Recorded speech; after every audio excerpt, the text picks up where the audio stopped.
three characters had all been shot with any one of these three shots that were used in this interaction. If we had only seen this, we would be missing a lot of information. If we had only seen this, these close-ups between the two, we would be missing this this huge geographic open space and the feeling of isolation that is created for these individuals in this open, empty space. And of course, this shot emphasizes the relationship between mother and daughter. Or cameras can move. And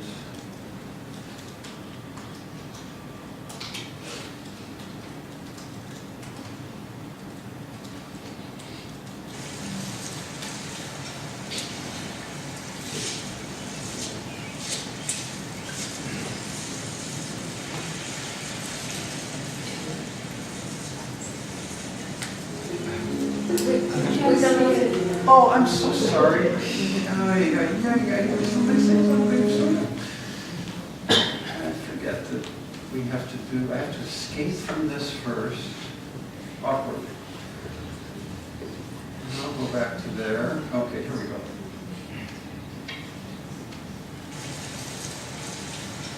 Better?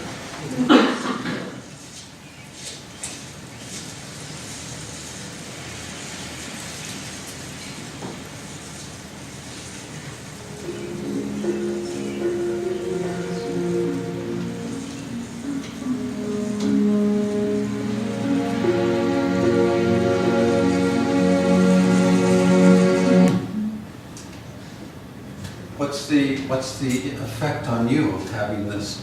I mean, think about this. Ang Lee had to go hire a crane to have the camera mounted on the crane and have this fancy twirl up motion. This costs thousands and thousands of dollars. Why couldn't he just shoot it? Why? This is a lot of money that's going into this shot, right? For a purpose. What was the purpose? Ideas. Where did the shot begins, you don't really see this, but the shot begins in a swimming pool. And the camera's down low and looking up at these kids, right? These teenage kids. And the diving board is coming out of his abdomen area, so it's a phallic symbol, right? And the camera swings up and looks down at this swimming pool with the decaying leaves, etc. And the bird from a bird's eye view, or what we might call a God's eye view, because I think we're being asked to make a moral judgment here about what these kids are doing. Now, you might think, oh, that's a real stretch. Come back to that in just a second.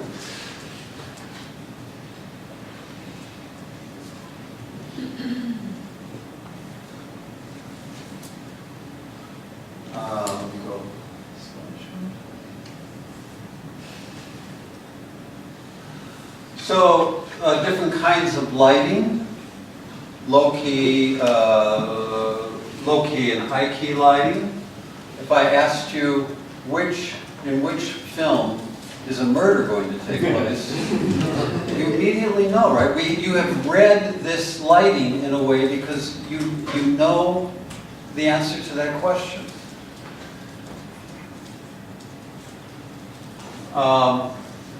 So visual metaphors. In both of these films, the car is moving from one socioeconomic level to another. And the power lines then become a metaphor for the power differential between a low economic and a high economic zone. That's not a wall, actually, that's a bridge.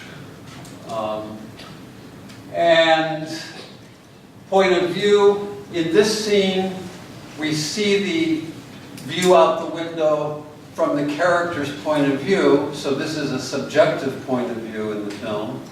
And here we see the car traveling under the power lines from a distance. This is an objective point of view. And of course, the directors use these in different ways to establish either a connection with the characters or a disconnect with the characters. So those were different uses of camera. I mean, there's so much we could talk about in a scene, you know, the lighting, the colors in a scene and so forth, but here I just wanted to talk about actor's position. And the gentleman in the far right corner, in the upper shot, but the far right corner, and the woman in the left side, they are married.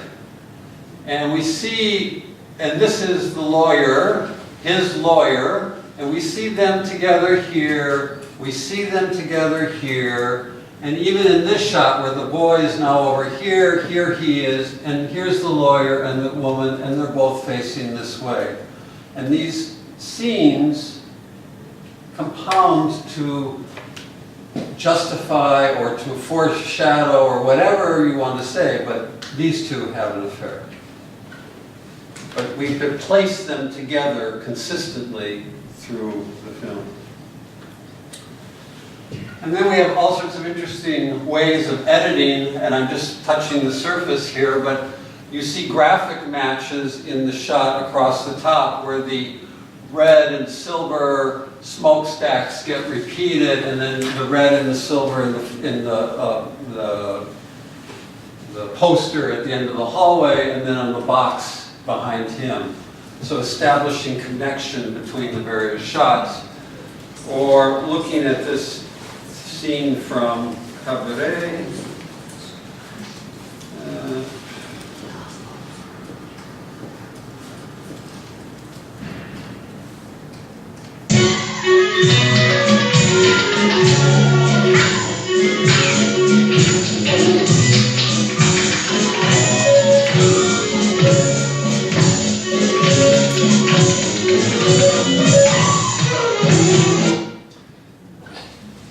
So the director could have shot the cabaret scene and then in a subsequent scene shot the guy getting beaten up, but a different effect is created by cross-cutting between the two scenes. Okay.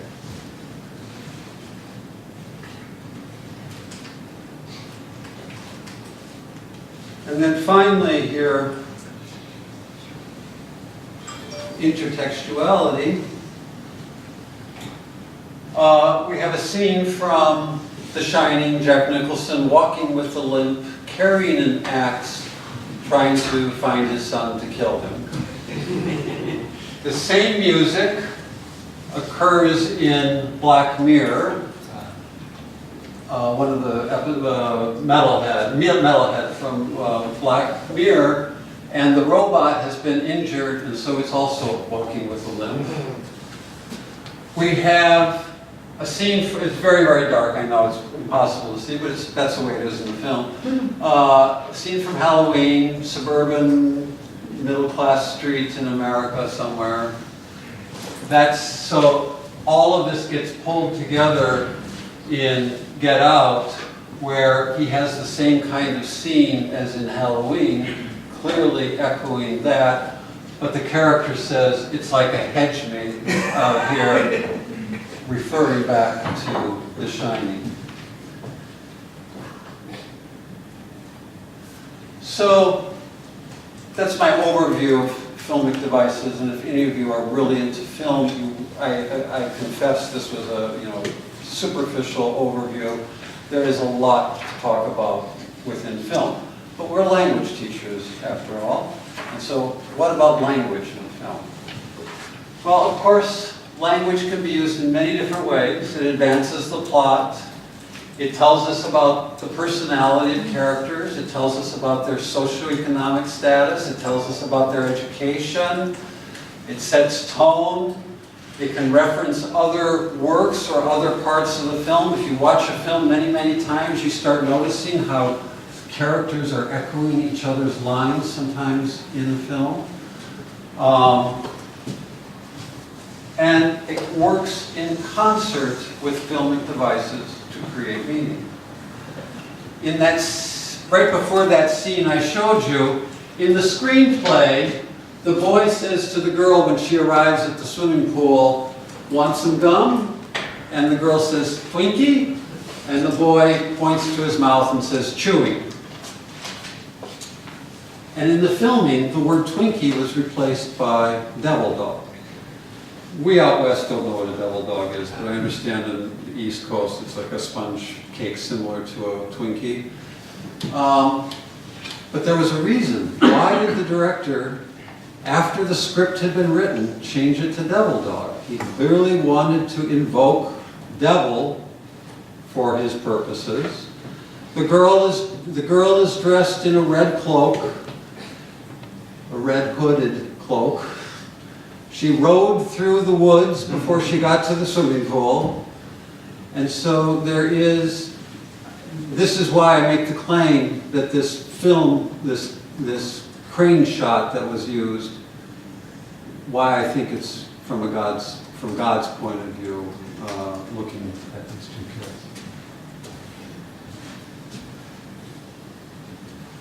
Or take this scene from Leviathan. We have the husband and his wife on the left and the lawyer on his right, and he has gotten into a battle with the mayor of the town, and he has hired, or he's asked his friend, this lawyer, to come help him fight the mayor. And the lawyer says, in short, in the past 2 months I was able to dig up something on that monster. And he uses the word чудовище. And Kolya responds, Fabergé.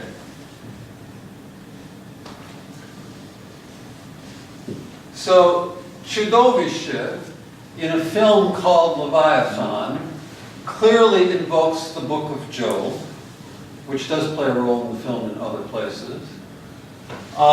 It also invokes Thomas Hobbes, because we're talking about the mayor here, and so we have the political side of it, and Hobbes wrote Leviathan, which is the tract about the need for a strong central government, etc.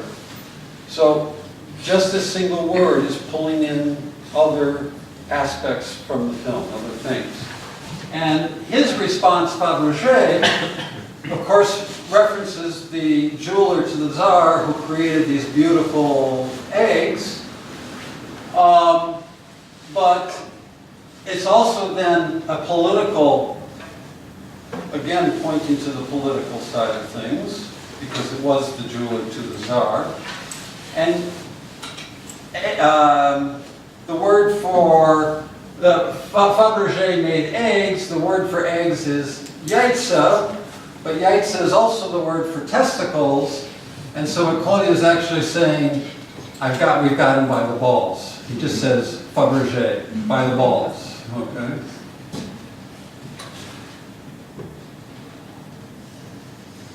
Or let's look at the filmic language interface in this clip.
So of course, she has these dark thoughts about taking her son and leaving her husband.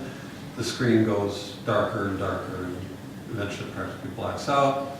And then that's contrasted with the beginning of this next scene where you have this warm yellow light and the kids happily running towards the bathroom for their evening bath.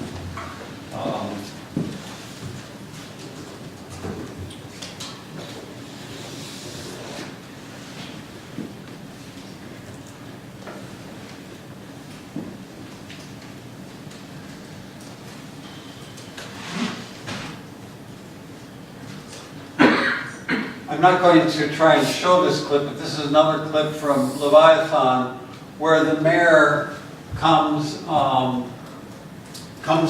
in a drunken state, comes to visit Kolya. Kolya comes down and the mayor says to them, they start talking, they swear at each other a little bit, insult each other, and then the mayor says, "You're just insects. You live only by your passions," and so forth. That's what it says. And then later, they go back, the mayor finally leaves, they go back upstairs, they have another drink, and then there's this 5-second shot of a fly crawling up the window. Now, I mean, maybe not 5 seconds, 3 seconds, but 3 seconds in film is a long time. And then we have the lawyer sitting down and writing out an official legal complaint against the mayor for having arrived at the house like this. Why this fly climbing up the thing? So, of course, you think back to the mayor calling them insects. But it always bothered me, this reference to insects, and why it was necessary to add this shot of the insect climbing up the window. Is it because they're like the insect, they're trapped, or what? But then I recalled this text from the brothers Karamazov, and I want to tell you about the insects, about those to whom God gave sensuality. To insects, sensuality. I am that very insect brother, and he goes on and on to say this. The terrible thing is that beauty is not only fearful, but also mysterious. Here the devil is struggling with God, and the battlefield is the human heart. Very famous section from the brothers Karamazov. Spoken by Dmitri. Dima is also the name of the lawyer in the film. And it changes, I think, it changes our interpretation of Kolya to some degree. Or it problematizes our interpretation of Kolya. Because Kolya in the film suffers just like Job did. He has everything taken away from him. He has his house taken away from him, his wife is taken away from him, and so on and so forth. And there's a great deal of sympathy for him generated in the film. But he is also a drunkard, and he is problematic. And I think this text pulls out and emphasizes the negative aspects of Kolya's character. So again, I think we have language important for our interpretation of the film. So I'd like to pull this all together by showing you an English clip from Boyhood. And what I would like to ask you to do is imagine you are a teacher of English to a group of Chinese students, let's say, and how you would work with this clip if you were teaching this clip.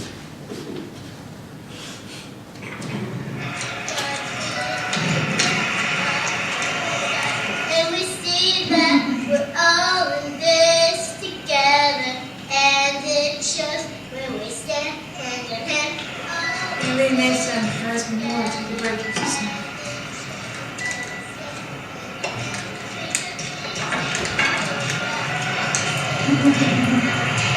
Going on, wild cats in the house. Everybody say it loud, wild cats everywhere. Wave your hands up in the air. Hey, Abby. Which can you help me with this? Why couldn't Randy and Mindy come with us? I'm not their legal guardian, honey. That would be kidnapping. I can't just... Well, what's going to happen to them? What happens when their legal guardian is dangerous and abusive? You know, I don't know, honey. I called their mom. I called the Child Protective Services. You know, I have you and your brother. We're in a dangerous situation. You're my responsibility. Are we ever gonna see them again? I don't know. Yeah, I hope so. How much longer are we gonna be here? Not long. We're... I don't have the answer to everything. Listen, we are happy to have you here as long as you want. As long as you need. This is fun for us, isn't it? Mm-hmm. Yeah, it's like having a big sister, like having a brother. We're gonna help out, right? You're not even gonna know we're here. Okay.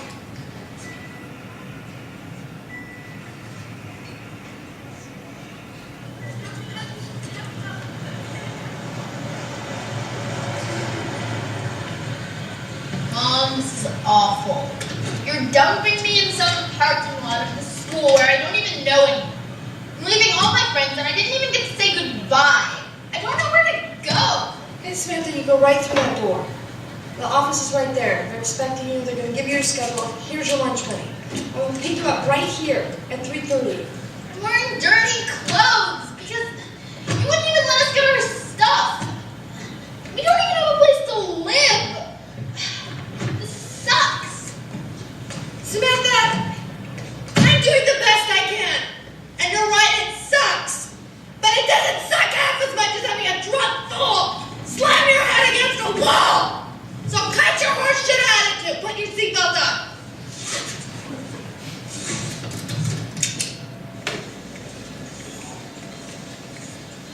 You know, if you need anything, I'm in room 112, right? Okay. This is Mrs. Darby's room. Oh, honey, it's gonna be okay. Mom.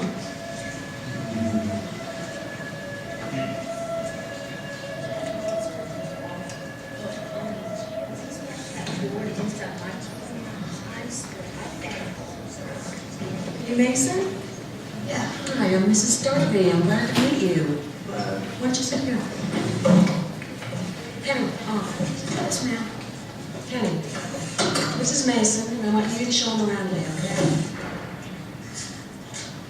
Hey, dude, welcome to the suck. Everybody, listen up. We have a new student joining us today. His name is Mason. He's sitting in the back row. Kenny's going to be his buddy, but I want each one of you to take the time today to introduce yourselves and welcome them to school. Okay? All right. Let's get started.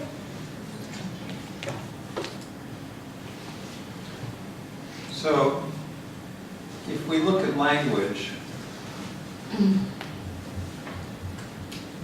we might ask our students, what style of language was this written in? And how do we know that? You know, the contraction forms don't, didn't, wouldn't, gonna, etc., indicating colloquial style. In the second scene, the girl engages in a protracted complaint. What grammatical forms and vocabulary choices are used to make and intensify the complaint? Mom, you're dumping me in some parking lot of a school, blah, blah, blah, blah, blah, right? She didn't say, you brought me to some parking lot of a school. She uses the progressive tense to emphasize this is going on right now. She uses the word dumping, and we can think about the different connotations that dump brings up. Dump truck, dump a boyfriend or girlfriend, to take a dump. So all of this is part in intensifying her complaint. She uses emphatic forms. You didn't even let us get our stuff. Again, all of this as part of the complaint. In the first scene, why did the hosting mother ask the daughter for help? She said, come help me with this, right? Did she need help? She needed to stop singing. She needed her to stop singing. So we can talk about the difference between locutionary and illocutionary acts. And you know, this is, for foreign language students, this is tough stuff because we tend to look at the surface meaning when we're learning a language for the first time. And we can look at the linguistic cohesion across this. The word suck occurs 4 times in this clip. It's very hard to hear if you were reading the subtitles, you caught this maybe, but the woman says at the beginning, when they're in the car, she says, It doesn't suck half as much as having a drunk fool slam your head against the wall. And then in the background, in the next scene, the boys are saying something about it was so cool, it was so awful. They used the word awful, so the opposite meaning of, the surface meaning of the word. It was so awful, it was such an awful concert. And when he smashed that microphone, smashed that board against the microphone. So we have verb of action, something against something else. This grammatical parallelism that we find in poetry, here we find it across scenes in this clip. This might be very tough though, right? You were probably able as native speakers to put things together and understand that this was a case of domestic abuse. She's taken her kids out of a house. There's some other kids that are left behind, step brothers and sisters. But to ask a non-native speaker to be able to put this all together might be rather difficult. And so you might need to provide more context than is provided here for them. But it's also interesting to watch and see how students might speculate on what's going on based on the linguistic evidence that they have and the visual evidence.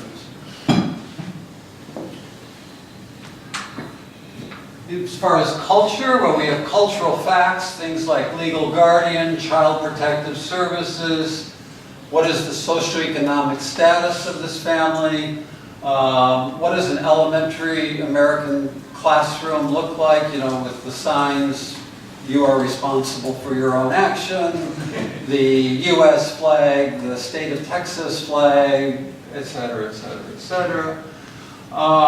Cultural practices, transporting kids to school, lunch money, how is a new student introduced as portrayed in this film. I know in Japan, I've watched many Japanese films where kids are introduced completely differently.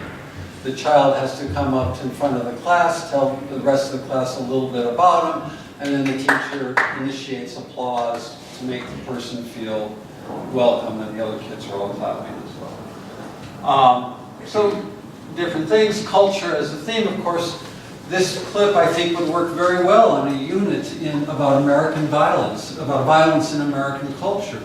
We start with this shocking thing of the kids playing with the video games, but the camera's right in they are punching us. We are the victims of their violence, in effect, as we watch the thing, because the camera's right in their faces. And what about the mother-daughter relationship? Would our Chinese students that we're teaching find that that is the same kind of relationship that occurs in their culture? Or is that something that's not, is that alien to their culture? You would never talk to your mother that way, or your mother would never scream at you that way. Or maybe it's the same, I don't know.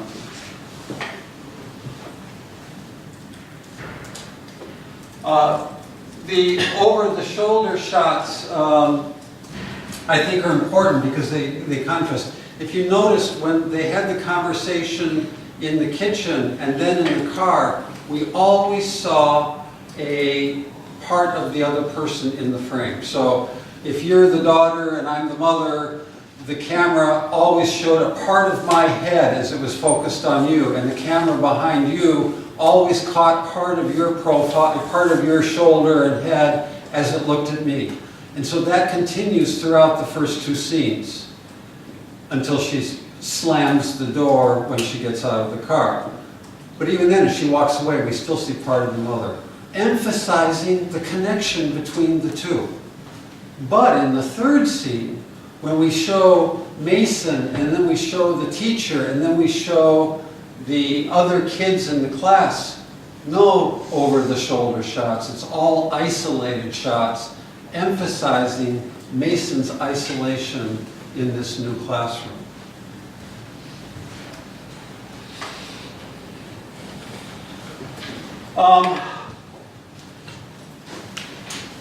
So I said at the beginning I'd come back and talk a little bit about symbolic competence and transform practice. And so these are, symbolic competence is defined by Clare in one place as an apprehension of the affordances of the context to create meaning. And I think the important thing about symbolic competence is that it is often looking at the power relationships and how language expresses power relationships. So it's very concerned about the social position, historicity, and so forth. And if you want to, as I mentioned earlier, if you want to read more about symbolic competence, we have an article in L2 Journal, and it's in the bibliography. And then transform practice, this idea of getting students to do something. And so one idea we might have here is, and this is actually borrowed from some work that Chika Shibahara has been doing with Japanese at Berkeley. We have students write themselves into a new scene in the thing. So my assignment to my students, if I were working with this clip that we just saw, would be, imagine you have witnessed this scene in the car as you walk by the car to go to school. And now you're at recess and Samantha is sitting at a table by herself. Walk up to Samantha and create a dialogue between the two of you. All right? And what Chika has found, what Chika Shibahara has found in her works is that this requires the students to imagine what the native speaker, what the English speaker at this point, how they would answer and how they would talk to them. And it puts the students into this intercultural position of having to create this dialogue between two cultures around this topic of violence. And then, what the interesting thing she did was she had students act it out in front of class. And after they did their acting, she had them write an essay about the experience. And almost all the students talk about how writing the dialogue was difficult, but even more illuminating for them was when they had to act it out, it changed the meaning of their dialogue. They had to either rewrite the dialogue or modify things because the meaning had changed through the act of performance.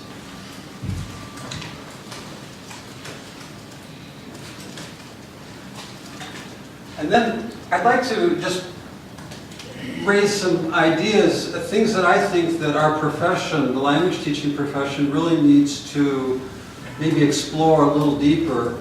And the first of this is, how might film be a gateway to otherness?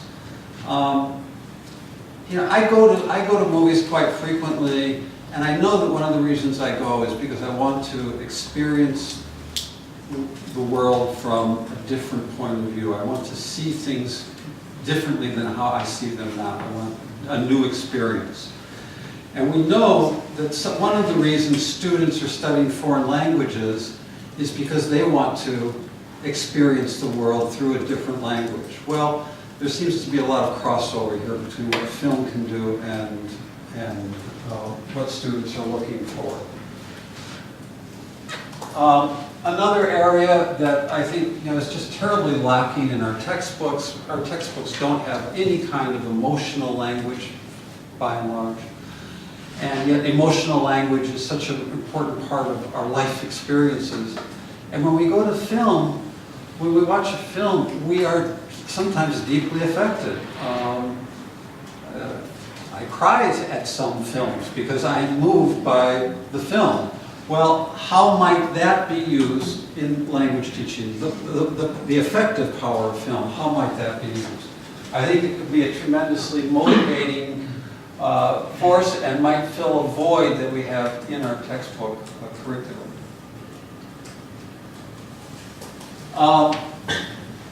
Geez, I remember when I was 21 years old and started studying Russian and was living in Russia, and boy, I just wanted to be more Russian. I wanted to acquire Russianness, and for me, the greatest compliment was when some Russian would say something like, "Wow, you're almost like 1/4 Russian." I felt so good.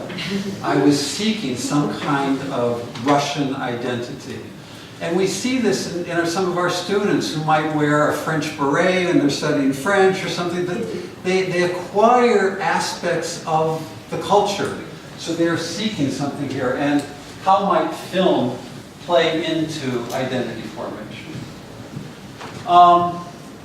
David Block has some very interesting articles and pieces on identity formation. And he talks about how children watch their parents and acquire gestures, body positioning, the way they walk from watching their parents. Well, is there something here in film? Is watching the film, do we start emulating characters? We know what happens with language.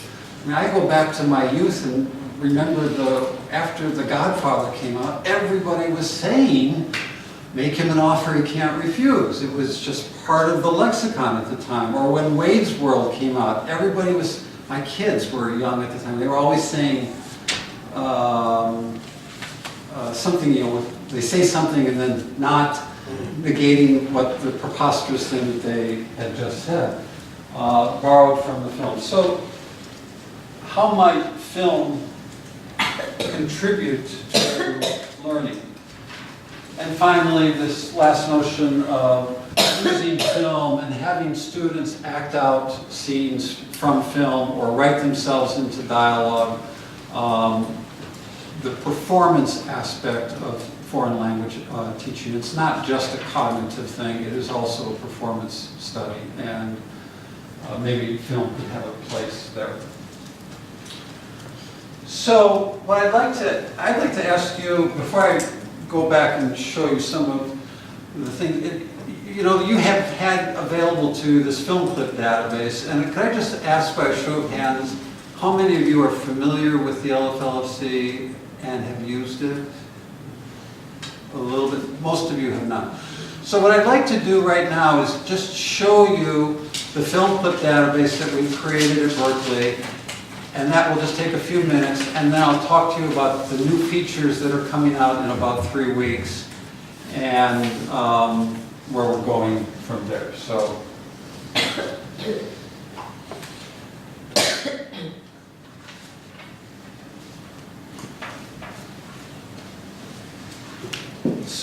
this film clip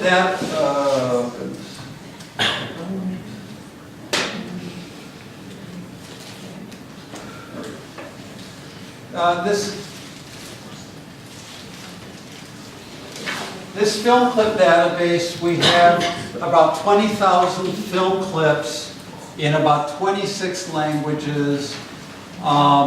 So the representation varies from language. Just to give you some examples, we have about 2,100 clips in Japanese.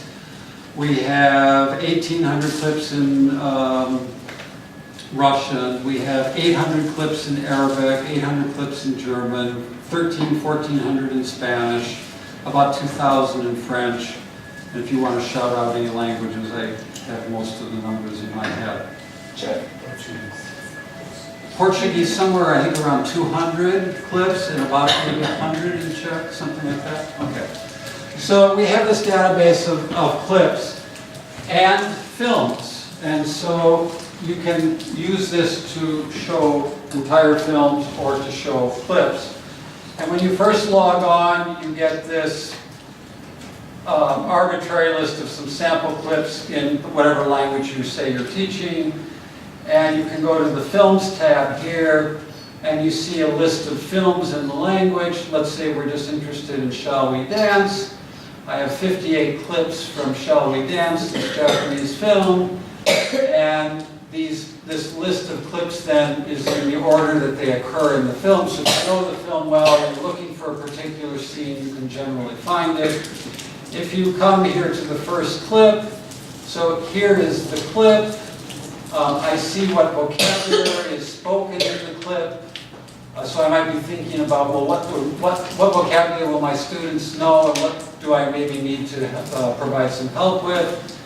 The film has been tagged for description and narrator. So we have what are called descriptors. Every clip has been tagged for the vocabulary spoken in the clip. And every clip is tagged for content. And the content we decided to put into 3 different areas: culture, linguistics, and speech acts. So examples of culture would be transportation, law, documents, food, etc. So anything, you know, if you go shopping, grocery shopping in the clip, then food's going to probably be in the clip if they talk about what foods they're buying. If you're preparing food, then food will be, you know, tagged in the clip, and so forth. So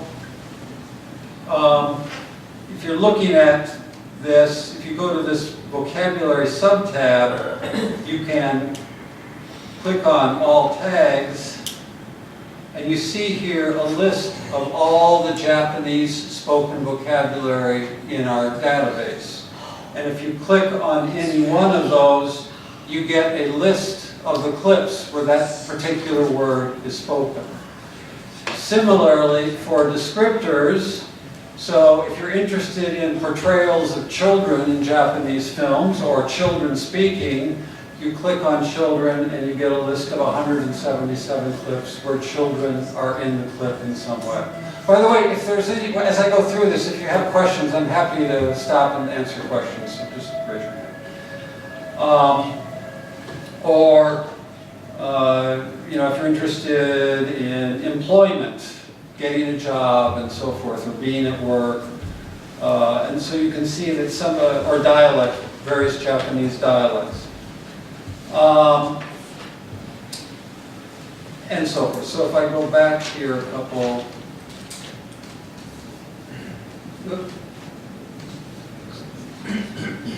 so here is this clip that we pulled up, and let's just say this is the clip I want to show my students. So I add this clip to my cart, and depending on what the situation was on the DVD, when we ripped this off the DVD, there will be various subtitle options available to you. In some cases, with some films, we've got English subtitles hard-coded into the film. We couldn't do anything about that.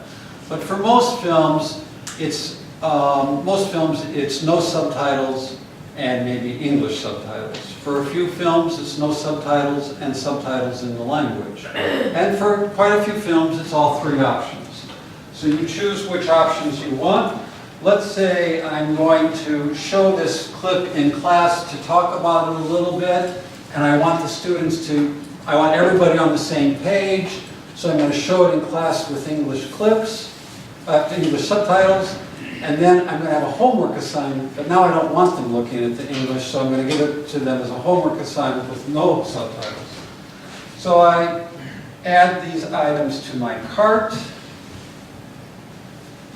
and I go over to my cart, and I've got some garbage from the previous talk here. And so here I have these 2 items in my cart. I can annotate the clip, and I can choose from any existing annotations. There are no existing annotations, but let's say I put some annotations in here, and somebody at Chicago adds some annotations. Now you would see a list of annotations, and you could choose which ones you want to add for your students, or maybe you want to add your own, or maybe you don't want to have any annotations at all. But you just go to the place in your clip where you want the annotation to occur, and you type something here, blah, blah, blah, and you add the annotation, and now you can preview the clip with annotations. And so now the clip pops up in the preview, and this is what the students would see. So they have the video to watch, and they can be watching the video.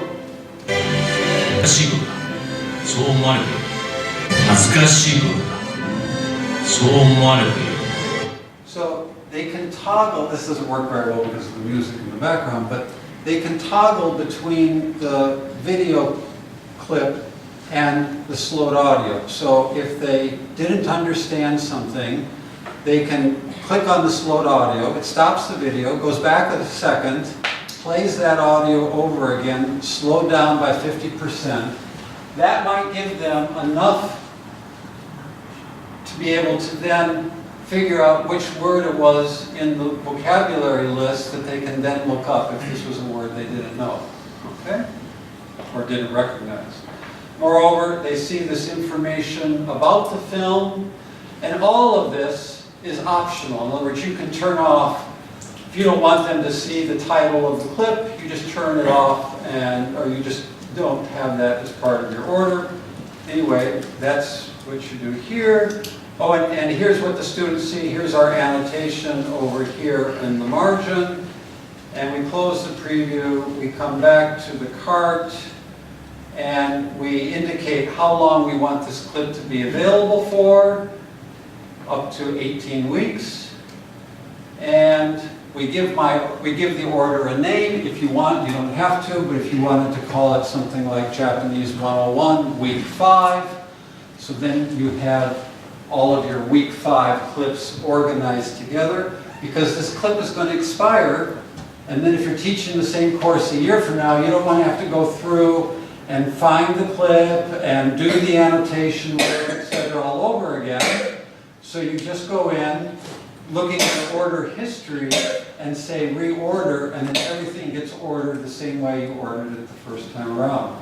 But a new URL is created, and of course that's for copyright purposes. We can't have permanent URLs up there because we're doing all of this under fair use. Okay, we also have lesson plans. So you can create a lesson plan around a clip or several clips, upload a document. And the idea here for me was to create a collaborative a collaborative tool, so that if Columbia faculty in Japanese look to see what Berkeley faculty or Chicago faculty or Wisconsin faculty have done, if everybody's contributing to this, then we have a very wealthy database of lesson plans already prepared. This hasn't happened. I'm just as much at fault. I use this all the time in my Russian class. I haven't created any lesson plans. So, that is the LFLC as it now exists. Any questions before I leave the screen about how it now works? Yeah. This is for free. Yeah. Here is the limitation. We have 20,000 clips in this. We have 4,500 films. Okay? Somebody at Columbia, I don't know who it is anymore, I have to check.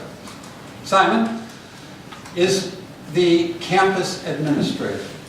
The campus administrator goes in and looks at the full list of films and says, Columbia owns this film, Columbia owns that film, oh, we don't own that film.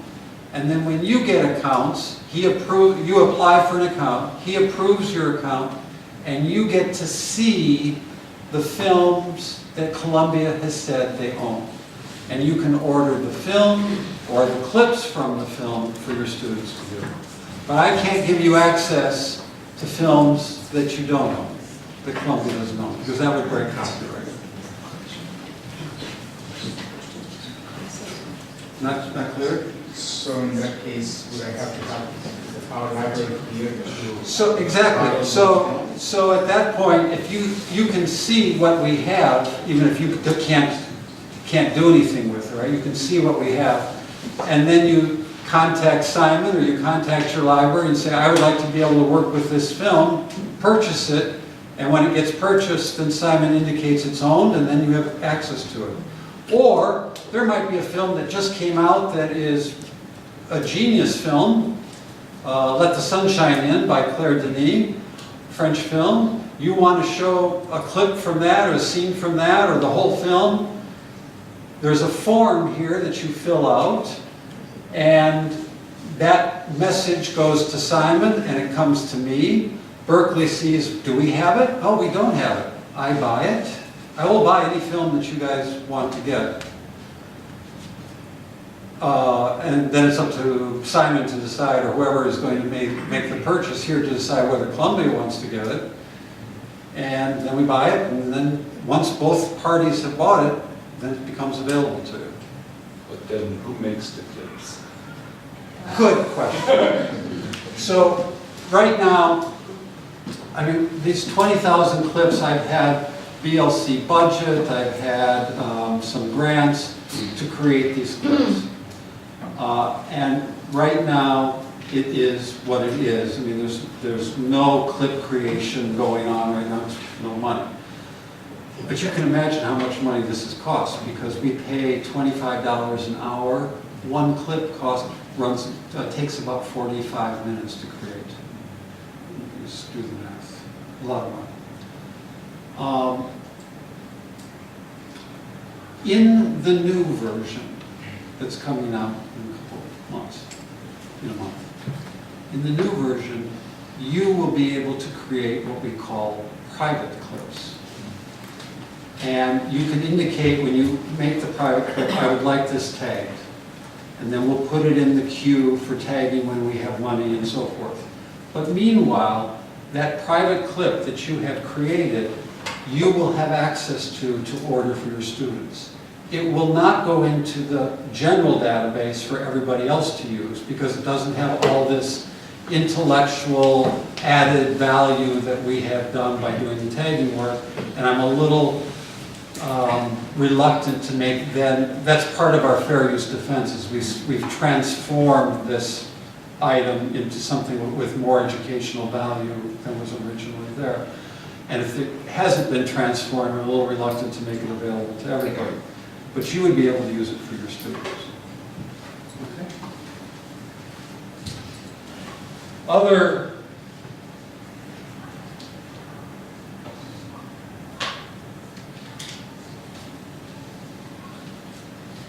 going here. Other new features in Lumiere. So this is the private clips. We've done much better browsing, much better search engine. So for example, when we've created these clips, we've always indicated what year is being portrayed in the clip. No matter where the film was made, what year is being portrayed. And we haven't done anything with that data. But in the new version, you'll be able to browse and say, show me all the clips that are portraying from the year 1965 to 1969. And this would give you a certain slice of history, and you could see all the clips that are portraying that particular period. And some might be relevant to the student movement, the anti-war movement, and some might not be, but you can at least narrow your search down that way. We will be adding a glossary of film terms, about 80 film terms with English definition, with a sample video of the term. So a J clip, for example, is defined, and we have samples of J clips. J cuts. And then there's a place for you to provide a translation in your language of that term. And then when you order a clip or a film, you can indicate up to 5 terms with video, or all 80 terms without video. We can't provide 80 downloaded videos. It's too much strain on the system. But you'll be able to order those terms, and the students then can see those terms with the translation, and that might provide assistance to them if they're writing some kind of interpretation of what's happening in the clip. They'll have the film terms to refer to in the language, if they're writing in the language. We'll have something called clip ensembles, and clip ensembles are a way for you to group clips. So you might group a series of clips that have parents disciplining children, for example, or teenagers on a date, and how they interact, what they say to each other, or invitations to a date, whatever it might be. So just a way for you to group clips. We're going to allow student comments. So when you order a clip or a film, you're going to be able to indicate that student comments are possible, and that will allow students to make a comment that either only the professor sees or that the professor and all of the students can see. And then the comments are collected for you to review, and you can sort the comments by the student name, by the time and date in the film or clip that they were made, or by the time and date, the time in the film that they were made, or the date and time that they were made. And for the relationship between universities, we'll have much better film management. And when you request a film, right now you request a film, it kind of goes into a black hole. You don't know what happens, and then suddenly the film is available, and it might be a week later, it might be a month later, depending on just how fast we get it processed, but you have no information. Now you will be able to see exactly what the status of that film is at Columbia and at Berkeley, as far as where we are in the process of getting it ordered. And Simon will be able to indicate where it is at Columbia, and I'll be able to indicate where it is at Berkeley. And so that's our new system, and it is, because nobody can remember the order of the letters.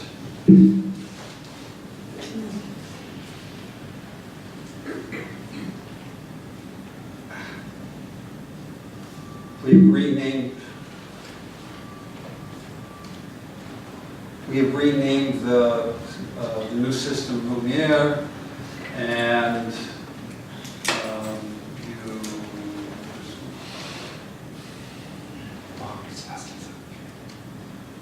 so here we have some Russian examples. Those aren't the most recent films. This is a false data set, but anyway, this is what the new Lumiere will look like, and U refers to things that you have done, films that you have requested, clips created, etc. And add is where you add clips to the database, private clips, where you make film requests, where you add a film translation, etc., etc. So that's pretty much it. And that's my talk today. So I'm happy to answer some questions.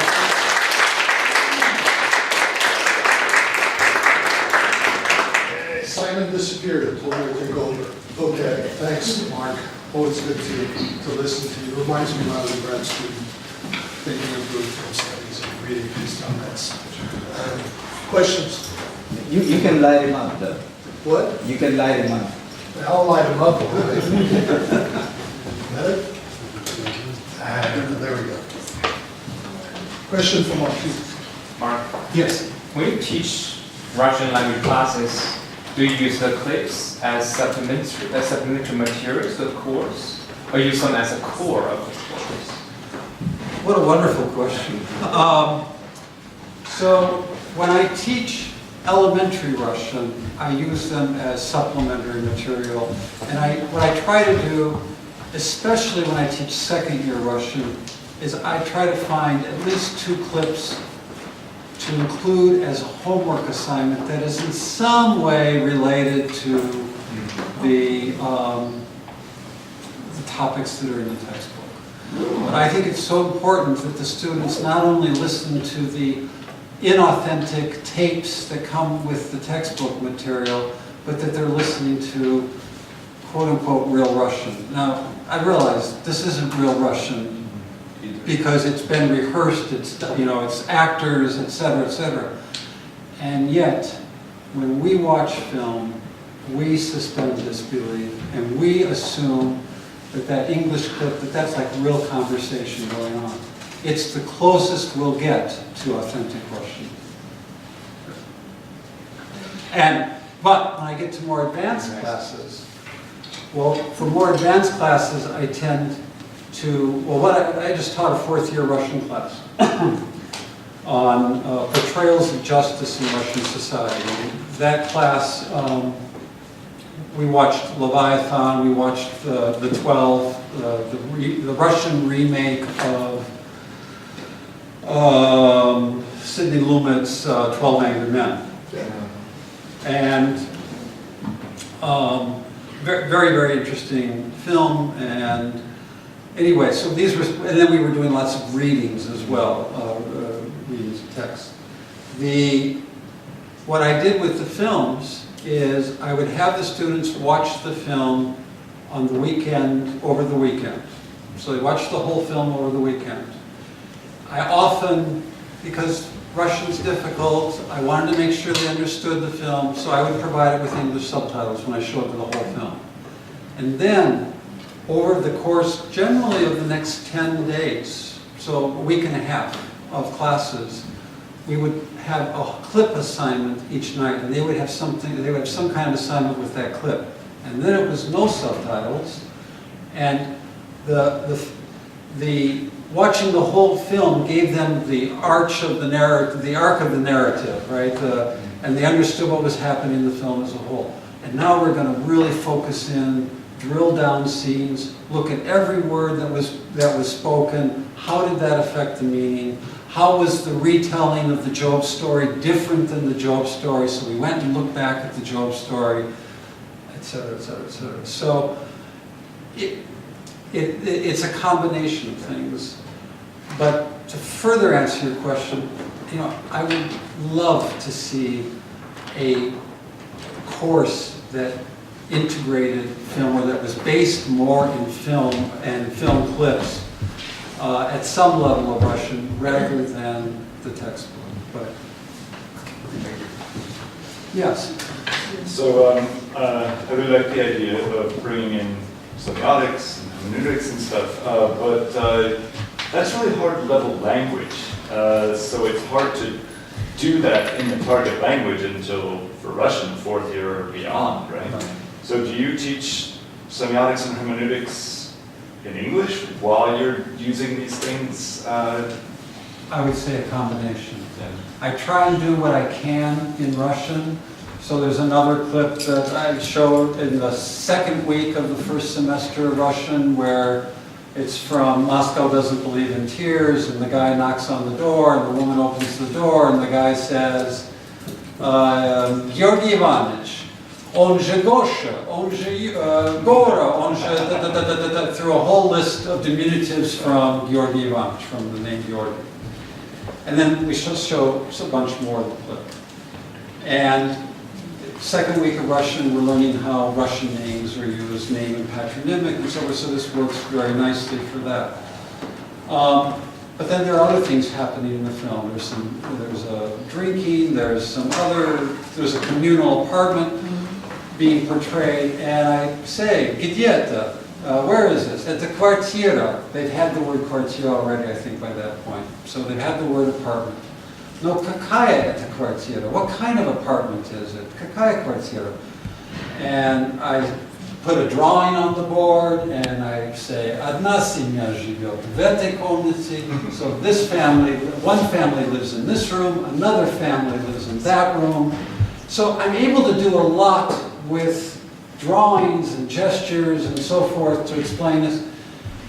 But eventually, at some point when we get talking about the filmic devices and the cross-cutting between the men drinking and the women at home crying and what the meaning of that might be, I've got to switch back into English and think. But, I lose half my students from first year to second year. They've taken a year of Russian and they've gone and done other things.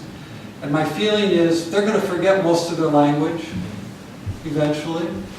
But I might be able to teach them something about Russian culture. I might be able to teach them something about reading a text or watching a film that will last longer than their language skills will last. And so I personally think it is worth the limited transitions into English that I make in order to do other teaching. But I know there's disagreement on this. So.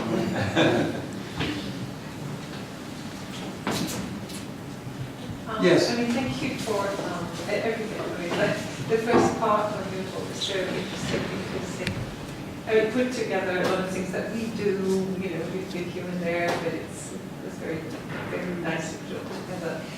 Regarding the database of clips that you have, I remember I was there when you presented it first time. I got an account and I looked at the offerings in French and was a bit disappointed. So I was wondering, I suppose you don't want it to be crowdsourced. I mean, that people, I mean, you're inviting people to suggest requests for new films, but you know, if we're going to use some bits of the film ourselves, we might as well just get the DVD next time we go to Paris, just order it online and then do our little thing. And we're not going to go to the trouble of requesting it because we are going to just buy the kit or buy the film or so I was just wondering what could you do in order to bring more people, you know, into collaborating? Because it's a marvelous thing, but we have limited time, we're kind of selfish. So, We this is interesting to me because it is certainly the case that when I talk about the Film Club database, I get fairly enthusiastic responses from people, and yet I can see the data and I can see that maybe at an institution like Columbia, 1 or 2 will use it a lot. 3, 4, 5, 6, 7 might use it occasionally and maybe for a while, and then it drops off and very little usage after a while. And so, a lot of people sign up for an account and then never use it. So I've been concerned about this, and I'm not sure exactly where the problem is from my end. And you know, so I find this interesting. Can I ask you, when you have the university buy the DVD, do they put it up for streaming for you? In some cases, we can. Yeah, it's Canopy actually. Let me tell you about Canopy. Do you realize that Canopy costs the university a ton of money? That every time you have more than 4 people or more access a film, then there are licensing fees that go down that the university gets hit with. And Berkeley right now is starting to cancel its subscriptions to Canopy Films because it's become too expensive for us. Canopy advertises widely that this is a free service that they provide. And there are articles on the internet that have been written about Canopy where people, you know, where the authors of these articles say, oh, this is a great thing, it's a free service, all you need is a library card. A Columbia library card or a public library card. But the public libraries are getting nailed on this. They're paying huge amounts of money to Canopy, so it's not free. And yeah, if you get it up and you just want to use the whole film and that's easier for you, that's fine. I mean, I can't do anything about it. It's just that, you know, whatever we get, this, oh, everybody's idea, you know, about what I could do with this particular part of the film, the scene. You know, usually what I do is I just buy it and it's $20. If it's something that I really believe I'm going to use, and then do my own thing with it. I don't even bother to ask the library to buy it. But you can buy the DVD, but you can show. Well, if I want to show like 2 minutes in class, But you have to physically bring the DVD. Yes. Right. I would just. One class that I'm teaching and it's Yeah, one I class. understand. It's easier, it's faster. You know, the interesting thing is, the reason this database got started in the first place was 2 different faculty members at Berkeley came to me and said, Mark, can you cut out this 2-minute section from this DVD? Because I want to show it in class. I used to show it from the VHS, but we don't have VHS machines anymore. And she said, getting the clip on the machine in the thing to the right spot on the DVD takes too much time. So it's true, but then you have to balance the, okay, can I sort of, you know, I pause it, and then, you know, I just do it, and that's what I do. Yeah, no, it's not convenient, but going through everything else, you know, is even more inconvenient. If you want to show it next week. I see, that's true. Yeah. So I was just wondering, you know, could we sort of try and get more ideas so that more people contribute, so that there's better offering? Right. Because you were saying you had few new clips. Yeah, pardon? We had few new clips. Well, no, we've had quite a few since I was here 5 years ago, I think we've had quite a few new clips added. So, yeah, because back then I think the number of clips was probably about 12,000. So I think this is a Well, I think the ability for you to create your own clips from the system will be a benefit and will encourage people maybe to use it more. But it's seamless. I hear you. It's seamless. It's really important. It makes such a huge difference when you have just a clip that you want to show, like physically bringing the DVD, and also is the ability for the students to see it multiple times for homework. They might not have a DVD. Sure, I mean, and also this is the other, there's so much. Yeah, I use YouTube. My question is the assigning students to go watch the film at home and then come into class and have a discussion. I found it very, I prefer showing the film in class so everybody sees it at the same time, like with the theater.